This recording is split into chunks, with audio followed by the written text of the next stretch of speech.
Excuse me, where's the...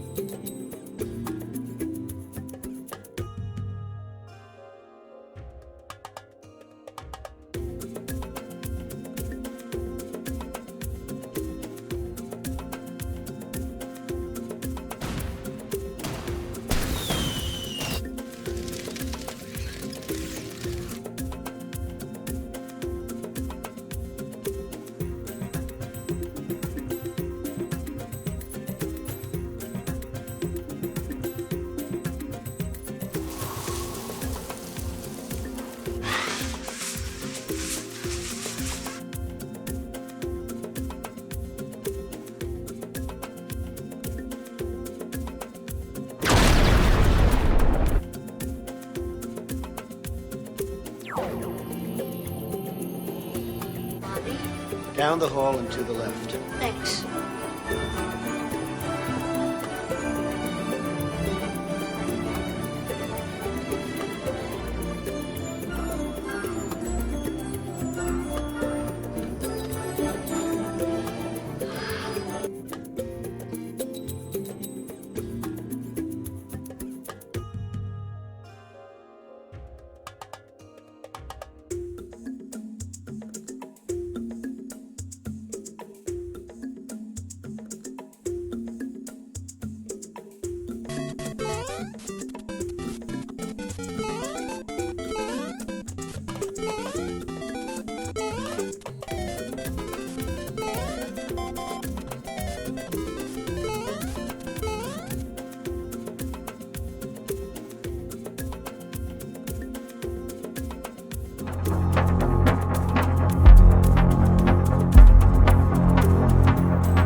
On the 26th of December 2004, an earthquake in the Indian Ocean caused a devastating tsunami that killed nearly 230,000 people in 14 countries.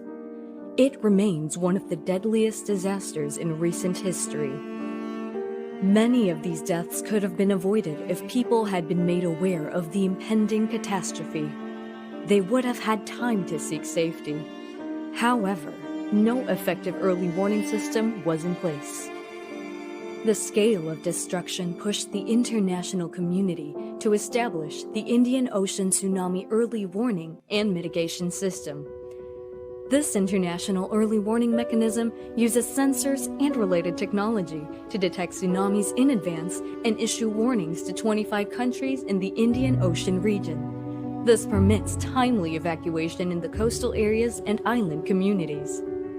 Effective early warning systems need to be both end-to-end and people-centered. This means that they should launch interventions from the moment a tsunami triggering event is detected.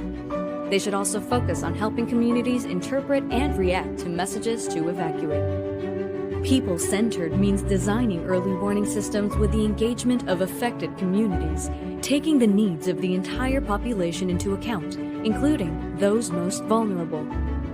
The Sendai Framework for Disaster Risk Reduction is the global blueprint to reduce disaster risk and losses. It calls for greater investment in multi-hazard early warning systems, recommending 4 key elements. First, countries must focus on improving their understanding of disaster risk. This means knowing which areas are vulnerable to tsunamis and who could be impacted. This information can be gathered from hazard data and vulnerability assessments. The second element is to develop services that help to detect or predict a tsunami and generate timely warnings. This requires a reliable forecasting system, continuous monitoring of hazard parameters, and effective warning services. These should all be based on a sound scientific basis and reliable technology. Third, it is critical that trusted sources issue warnings that are timely and accurate. An impact-based early warning has clear and simple messages. They should be disseminated through pre-identified communication systems and able to reach remote communities. This enables early action and evacuation. Efforts should be made to bridge what is known as the last mile of communication to ensure that no one is left unaware. Finally, it is essential that communities understand their risks. They must trust the warning service and know how to react. This requires raising awareness, investing in education, and ensuring that preparedness plans are in place. These 4 interrelated elements need to be coordinated within and across sectors and at multiple levels for the system to work effectively. Failure in one component could lead to the collapse of the whole system.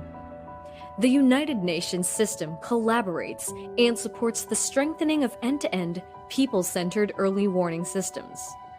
The UN's multi-hazard early warning systems checklist helps countries ensure that the major elements of an effective early warning system are in place. IOC UNESCO facilitates the coordination of tsunami warning systems in 4 regions around the world. ESCAP manages a tsunami trust fund that deepens regional cooperation and promotes innovations in science and technology to address gaps in early warning. WMO supports countries on hazard monitoring and forecasting, as well as in the use of the Common Alerting Protocol, an international standard format for emergency alerting and public warning.